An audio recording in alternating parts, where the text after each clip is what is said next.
we talk about money? Now, money right now, I'm all right. I'm one of the few that's all right. I look around me and people are really struggling. And I have the advantage in that I'm older and back, even though I was very broke for most of my adult life, or somewhat broke, especially up through my mid-30s. I was arguably homeless, and I lived in my printing business. I was in the printing business at the time. I always had small print shops, and I used to live in my print shops like many, many, many years.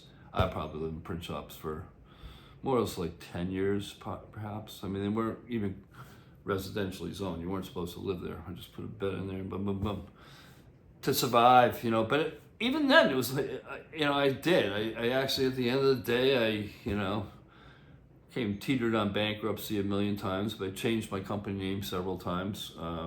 You do what you have to do. So I didn't really, it's just, if you're in a small business trying to survive and make your own way through it, it's borderline impossible, even back then. Now, I don't think it's possible to start a small business and make it. That'd be my guess, but unless you have some serious nepotism going on, and we just live in an environment right now economically it's just horrendous. I feel so bad for so many people out there, because it's just, and that's because the people at the top don't care. They're I view it like a big milkshake, and they're just sucking all the money, to the point where we have none and they'll have all, and then society will collapse. And then they're ready for that. They want it to collapse. They want us to suffer. And I don't know. That's how tyrannies worked in the past. I don't think anything's going to change if that's what this all ends up turning into. So money, the reason why I'm talking about money, it's not so much, I hope they don't raise its taxes. And I get it. I understand. It takes taxes to sort of pay for things. Problem is that it's only us small guys, and the low earners get out of there. The dog likes to steal stuff out of the trash can, so we'll let him have it. You can hear it in the background, some background noise. So I was talking about money. Money's the root of all evil, and it's certainly true in this day and age. And the rich people back when I was young, it's back early 60s. I was actually born in 1957, but a long time ago. I know, I get it. So anyways, back then, the upper 1%, they paid like 90% taxes. It was a little overboard, you could argue. But I guess Uncle Sam figured that, hey, it was maybe after a certain amount too, I think it was more, first 50,000 maybe, but I don't know. I know it was seriously, ridiculously more than it is now. And now it's just all loopholes and fancy lawyers, fancy accountants, offshore accounts, money that's criminally gotten to begin with. You don't get $1 billion and follow everything by the rules. It just doesn't happen that way. So there isn't a billionaire out there that hasn't done some really immoral things and illegal things, but they, how many days have you seen any of them go to jail for any reason? They just get out of everything. Like Donald Trump said, I could go down Fifth Avenue and, kill people, and I wouldn't go to jail. And, he hasn't done that, but I think he'd probably go down to Fifth Avenue for the Uzi and mow people down, and, it's fun for this Don Jr., a little hunting trip. Looking to hunt immigrants, maybe. So, these people are responsible for a lot of this. Donald Trump Sr. Was president for 4 years, sitting by while we're in two different countries, actively our military mowing down people that just living, And that, just like in Palestine, they're mowing down people in Iraq and in Afghanistan, as well as some other little operations. You don't even know the reason. I don't know the reason. The reason is Israel. That's what's coming to light. Israel had an enormous amount of influence on both those occupations, if you want to call them occupations. I call them genocide campaigns. That's my term for them. And all those rah soldiers, I was like, why are you guys even going over there? This is obviously a sell job by Bush and Cheney, and then later Obama even stepped it up. It's like, buddy, you got in there, you were supposed to be the guy that, put things right, and you did anything but that, man. Sorry. Pretty disappointed in Barack Obama. And, so he's equally complicit. He's the guy who's supposed to stop that. The Democrats are supposed to stop. Hard to do, hard to take those troops out, but, even now, Kamala Harris, I almost didn't vote. I mean, just like, do I vote for Genocide 1 or Genocide 2? Because it was obvious that Trump wasn't, he already had a chance. He continued genocide. Did you know that Benjamin Netanyahu, the dictator of Israel, but it's an elected dictator. There they want him. The Israeli people, really, I like to say they're like the American people, and a lot of them are very upset with the government. They're not so much. And I know it's due to, my favorite sort of mass psychosis sort of theory behind all things like that. And they are definitely programmed from birth, First off to say they all want to kill us, so let's kill them. That's, ingrained in their DNA pretty much. So you're not going to find the average Israeli citizen to be too upset with what's going on with Netanyahu. Like where the average American citizen might be very upset with what's going on in Palestine. And it's our bombs that are being delivered there to kill people, mass murder. By the tens of thousands.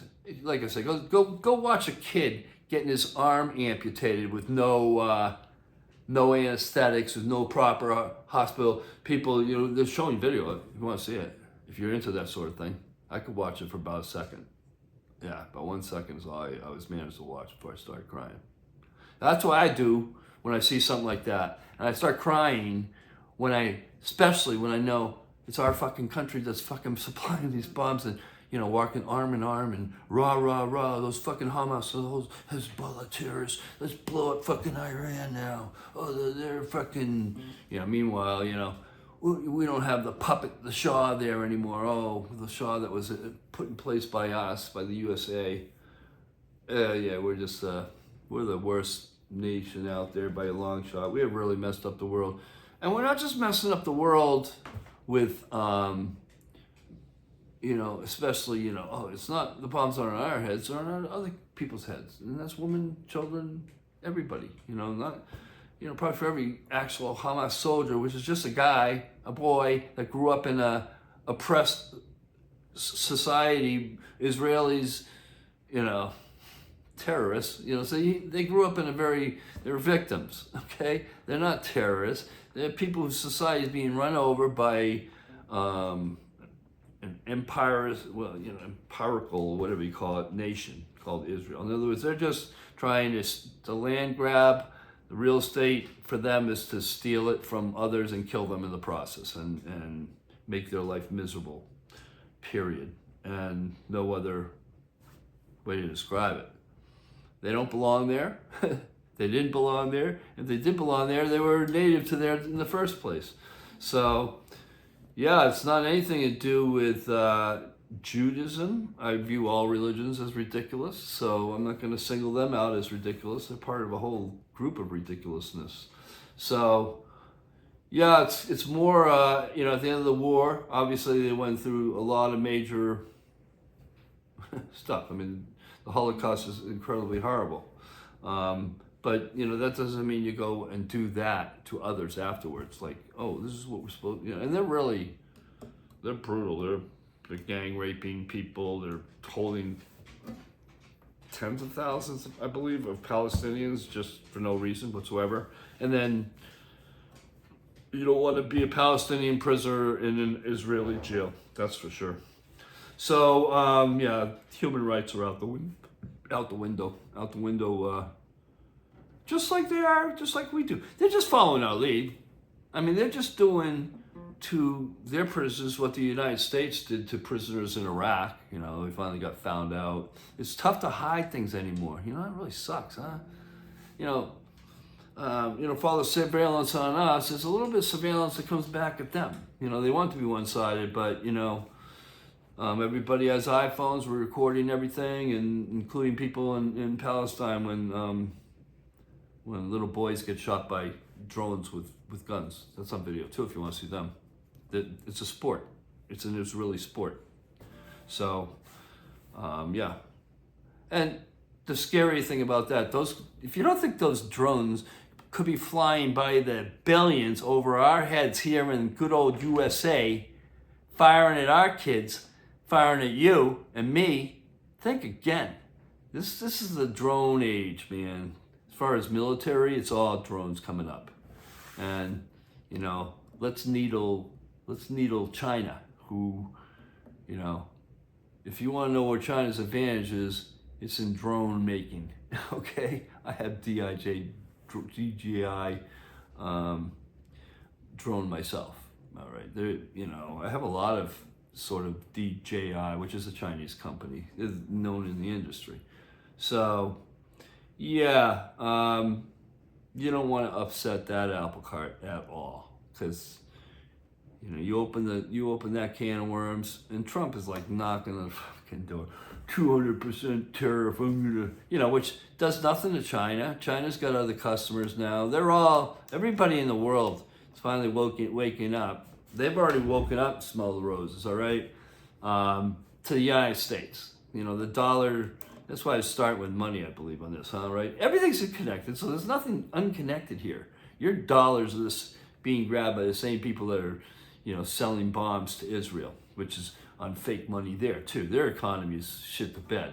And they're ostracizing themselves. They already did. It's past tense. They've ostracized themselves from the world, and their only supporter really is, vessels of the United States, a few of them. I think Canada's still on board. Maybe Canada's not now. I don't know. I think Canada might actually be opposing genocide. Unbelievable, huh?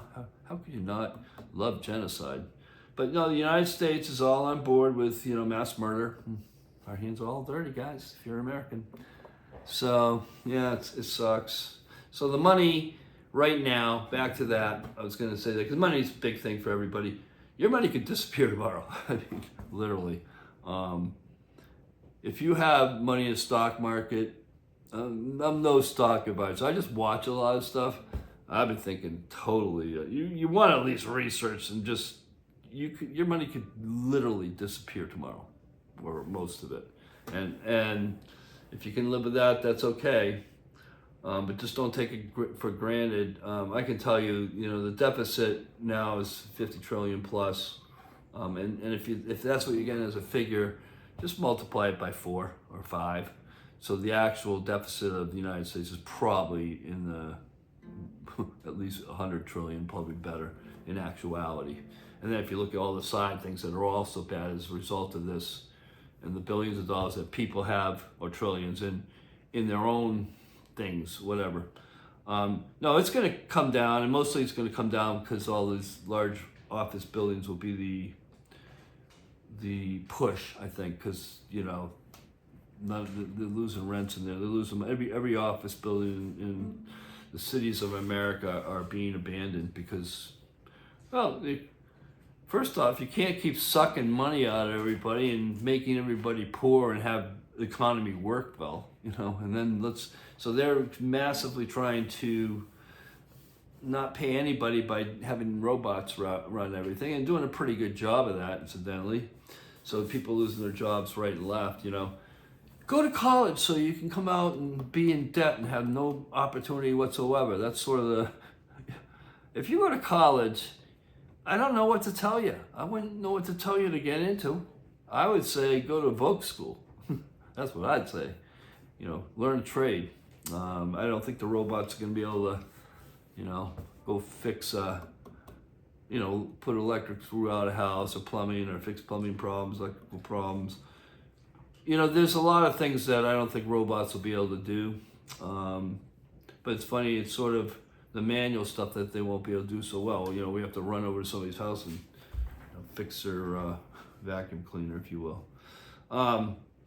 Yeah, the poor people that have gotten, great degrees and can't find a job because, they take 1,000 applications and accept one person, and then 5 years later, that person's laid off with 10,000 fellow employees. That's sort of this it's absurd what's going on right now. It's absurd. And yeah, I don't know the answer on that one. I can tell you this, that for sure, things are gonna collapse. All right, it's like 2008 on steroids. Okay, it's going to happen. It's not going to happen like, oh, it's designed. The oligarchy I talk about, they fully are propping it up. They're just keeping it propped up, and they'll go boom when they decide. At that point, you can bet they've done everything with the money that they possibly can to sort of protect as much of their assets, and they're going to lose a lot of money too. But money will be much more devalued afterwards, and things will be like, dime on a dollar, if you will, so they can buy up everything at that point. You know what I mean? Everybody's houses, they can't pay their mortgages anymore. Oh, there'll be private equity coming in and owning your property. Blackstone will own your property before you know it. And, so if you don't have enough, if you don't own your property, you're probably very, very in grave danger of losing your property. Because if you all of a sudden don't have a job and you still owe whatever on your mortgage, just think about it. You can't pay the insurance, because the insurance is also part of that little thing, just incidentally. So and we have natural disasters that make insurance go through the roof, and your banks that have mortgages say you have to have insurance. And now all of a sudden insurance is $10,000 a month or something, something silly. So you can't do that. So they repossess your home. So there's a lot of ways they can steal your home. All right. And financial collapse, designed financial collapse, is the primary sort of way of doing it, because they make a fortune when that happens. They don't lose. You might seem like, oh, we're losing billions and billions. Oh, we're losing billions. Yeah, maybe they're worth 8 billion, and now they're only worth 2 when it's all done. But the 2 billion effectively is worth 20 billion. So, if you look at in the way you should look at it, which is what's, money's only worth what it'll get, what it'll buy. And if you have $2 billion, let's just say, and your property's up on the market for 10 cents, if you will, I mean, that home that you spent $350,000 for might be totally available for $35,000, for example. I bought my house in East Boston in 1993. It's a commercial residential. It's 4 stories. I bought it and a property across the street that was a burnout, so it was like a parking lot. So the building was long gone by the time I bought it. It was all paved over. So I had a nice parking lot that I could have built something on if I wanted to go through that process. But for 139, offered them 142. They sold it to me for 139 because they gave me credit for the roof. I mean, the roof was fine. Never ever replaced it. So I got it for 139. I sold it for 1.725 a couple years ago. Million. So I made 14 times, 15 times what I paid for it. So you can see in that short span of time how much, property value escalated. Yeah, I put a lot of time and a lot of money into that place, but certainly, let's say I bought it for 140, and I put the equivalent of, we'll say, enough to make it $500,000. I certainly spent a lot of time, a lot of money, did a lot of building, and I turned it into a pretty good income. I bought it because I had a printing business at the time and put my print shop in there for a number of years. Then I just got out of that because I realized I could make more money being, renting than printing up paper, which is extremely hard. Did that for 40 years, plus years, like I say. Good pressman. I'm a good pressman. We run 3 presses at the same time. But yeah, glad I'm not doing that anymore. Lots of poison inks too. It's a very toxic industry. You can definitely get sick from it. So I hopefully survived that, because I know I've been in a lot of, put myself at risk. Now I know. like in the dark room, and all the chemistry there is really, really bad for you. So, but that's the world we live in. So beware. Yeah, financial collapse is coming. It's right on our doorstep. It's inevitable. From what I do a lot of research on that. I'm not just telling you because I'm like a doomsday guy. Go on YouTube and start looking at that, and the algorithm's going to start bringing you more and more and more to the point like, okay. And it's not irrational people. We're talking about people that know a lot more about money than I'll ever know. And I don't really care about money. I care about stability of this nation, and that's pretty much based on money. I mean, if you look at money in general, the Fed, which is just a tool of big banks, various big banks, they're talking all sorts of stuff. Like, we got the CBDC, which is the central bank digital currency. That's on the horizon, possibly, most likely. They also have these like digital coins. That's happening right now. But sooner or later, your dollar bills probably won't be worth anything. They'll just make them no good anymore. I don't know how that works. I don't want to have a ton of cash kicking around, that's for sure. And then cash in banks might be a good thing. That's what I do. I put mine in CDs. I definitely don't put them in the stock market. I put them in various banks because, like I said, I sold my property. I have better than $1 million. But I paid taxes. I paid $400,000 in taxes. You know what I mean? Probably more than Donald Trump's paid in his whole life. You know what I mean? So, I just, it's a big chunk. Hey, quiet. So, all right, on that happy note, let me give you a little sign off.